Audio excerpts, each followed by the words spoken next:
Yo, what's up everyone? This video we're going to look at my final picks for week number 3, take you through my top picks at each position, updated core, and talk about some injury news. So let's get into it. You can drop a like and subscribe down below. Let's try to get 150 likes at least on the video, and you can check out the website, dfsprocess.net, if you want to join us. So starting off at quarterback, we have lots of different ways to go here. If you're paying up, you're probably paying up for Mahomes or Jackson. I'd rather go up to those than pay up for Tom Brady this week. I think Prescott's in a really good spot here. So far, both teams that have faced the Dolphins have dominated, and Prescott and the Cowboys are off to a great start. If you're not paying up for either of those three, then I think Garoppolo's fine here at the 62 price tag. But other than that, I'm paying down at quarterback. I like Josh Allen at 59 once again this week. I still like Carson Wentz here. I like this game stack here, this Lions-Eagles game stack. In a week where everybody's gonna stack up the Ravens and the Chiefs, I think the Lions and Eagles make for a good sneaky GPP kind of stack. Most people are just gonna have like one or two pieces in this game with Aguilar or maybe Ertz. But if you do a full-on stack, you're getting pretty different. And I do like the Lions passing attack as well as the Eagles passing attack, just because they're cheap and both offenses are very pass-heavy. Especially on FanDuel, I'm finding myself going to that game stack a lot more. Still like Stafford here, but I'm kind of going all the way down on quarterback. In cash games, I think that is the right strategy. In tournaments, I like all those guys that I mentioned so far. And then if I'm not below 5,000, there's just one guy I'm looking at. That's Kyle Allen. I would rather go to Kyle Allen at 4,000 than take a chance on like Mason Rudolph or Teddy Bridgewater, who I'm not very high on. Kyle Allen has a really nice matchup so far. The Cardinals' defense has gotten slaughtered through the air, and they've just given up a ton of points so far. Even though this is on the road, I think Allen he's not a terrible quarterback. Last year, he got one start at the end of the year, but it was against some backup, so you can't see much from that start. But he definitely has some talent, and he's a pretty good passer. He's pretty accurate. And I think in a matchup against the Cardinals at just 4,000, you really don't need him to do much here. If he gets you 4x value, that's great. Compared to other guys that are priced like 7,000, a lot tougher, or like 6,500, it's a lot tougher for them to get that 4x value. But for Kyle Allen, all you need is 16 fantasy points. Should be very manageable this week against the Cardinals. So I like him at quarterback. At running back, if you're looking up at the top 3 studs, Zeke Elliott stands out a lot, as well as McCaffrey. Kind of a toss-up between those two. I don't see myself really going to Barkley this week with those two cheaper than him. Don't like Kamara, just facing Seattle. I'm actually interested in the Seattle defense. Just don't think the Saints offense is going to manage to put up a ton of points this week with Bridgewater at the quarterback position. Cook's in a really good spot at 78. Still like Eckler. Those are who I'm paying up for. If I'm going cheap, I like David Johnson at 68. He's at a great spot. I like Chris Carson a bunch. I was really high on Marlon Mack entering this week, but he's dealing with a calf. A running back dealing with a leg injury is not something I want to risk here. So go up to Carson, especially with his backup Rashard Penny just injured his hamstring. Injured it Friday, so very unlikely that he's going to suit up, I think, even though he's questionable. A hamstring usually takes at least a couple days, if not a week or two, depending on the severity of it. Sometimes it can take like 3 weeks or more, but I think Carson, with the injury to Penny, they probably don't want to risk him too much. He's back to his full workload.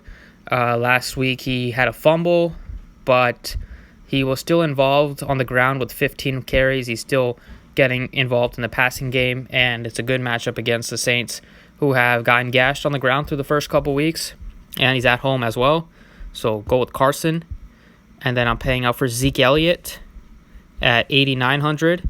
So far, we're off to a really good start. Got a cheap quarterback, pay up for a stud, and then pay up for a value running back that has really high upside given his role in the offense.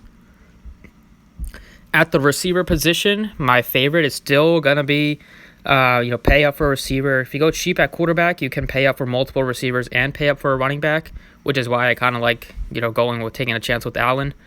All the receivers on Draftkings are under 8,000, which is very rare. Hopkins is probably the top top projected play. But behind him, I have Julio Jones at 73. No more Antonio Brown. You can cross him out of your list if you were considering him. But I like Hopkins and Julio Jones if I'm paying up over 7,000. If I'm going cheaper, I like Keenan Allen at just 7K flat. I like Kenny Golladay a bunch here at 66 to pair with Stafford. Like I said, Stafford and the Eagles are a pretty nice game stack, and Kenny Golladay is playing a ton of snaps.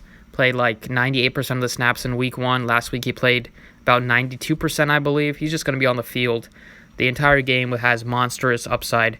Given the matchup against the Eagles defense, they give it up through the air, and they are very good on the ground. It's a perfect recipe for Stafford to have to throw the ball 45 times. For GPPs, I think maybe Mike Evans is fine, although I don't really want to risk it because I think that they're going to be pretty popular. I think the Bucs are going to be popular. I'd rather go up to Kenny Golladay, or it's the same price tag. Just go to Kenny Golladay. And then if you're going cheaper here, looking for a value, Stephon Diggs only has 3 catches total on the year through 2 weeks. That is very, very odd, but it's kind of the way that the Vikings have changed their approach. He did get 7 targets, but he only got 1 catch. That's a very weird. But I think Diggs is a nice tournament play. You don't want to play him in cash with that volatility that he's shown so far. And then with the injuries to the Eagles, Deshaun Jackson is out. Aguilar did not practice. Jeffrey did not practice all week, but he's questionable. Eagles also played Thursday night after this week, so I don't think they're going to risk it with Jeffrey. They might try to get him into that Thursday night game. But I really like Aguilar. He's going to be very popular, but I don't see how you don't play him. That's just getting too cute, in my opinion. You're getting a number 1 wide receiver if Jeffrey's out at a sub 4K price tag, and a guy that played 98% of the snaps last week. And he looked good. He had 1 drop. He would have even had he would have had like a 35-point fantasy line at least, or like a 38-point fantasy line. He dropped a touchdown that would have sealed the game. So Aguilar is going to get peppered with targets as a number 1 option. For tournaments, in addition to Aguilar, if you're stacking this team, you can go with Arcega-Whiteside, who's not getting a lot of traction, but he played 75 snaps, as you see. That was over 90%, and he's going to have to do that again this week if Jeffrey's out as well. And then Matt Collins is fine as well at 32. All the Eagles receivers are cheap. They're all going to have to be on the field 90% of the snaps. I like all of them. Aguilar is my favorite, followed by Whiteside with that touchdown upside, that big body guy. And then Hollins.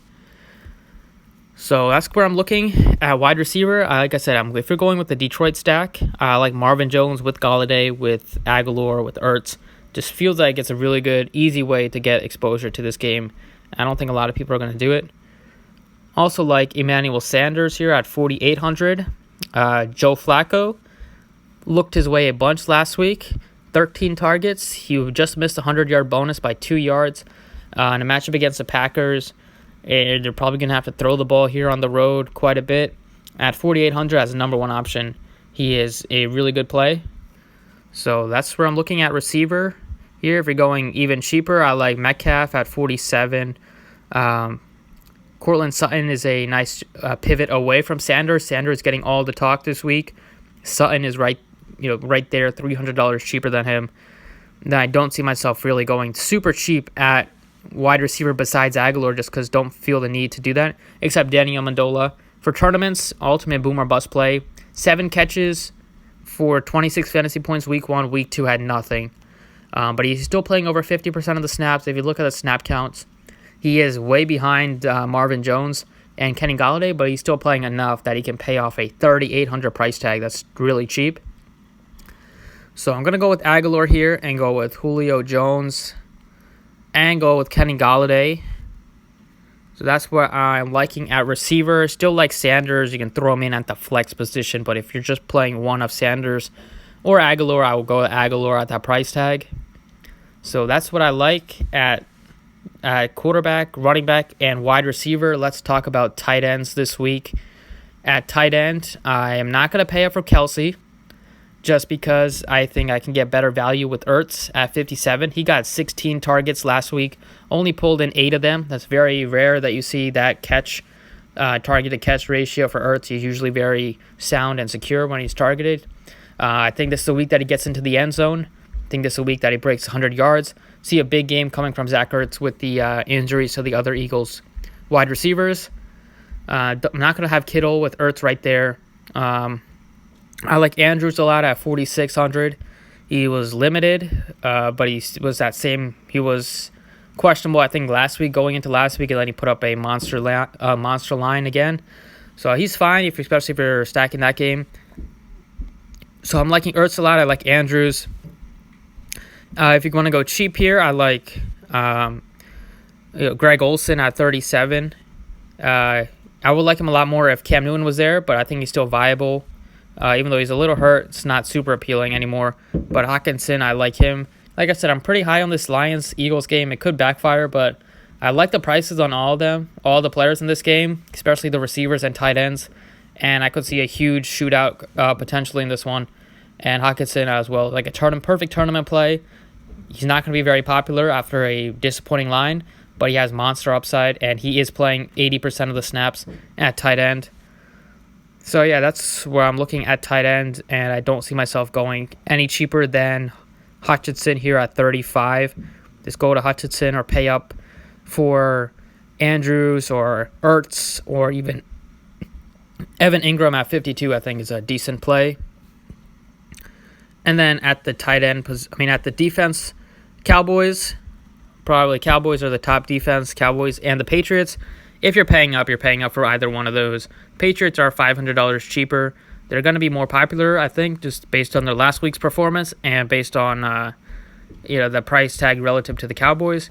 But both those defenses are the top two on the slate. The Eagles are way too priced up for me. They're dealing with so many injuries.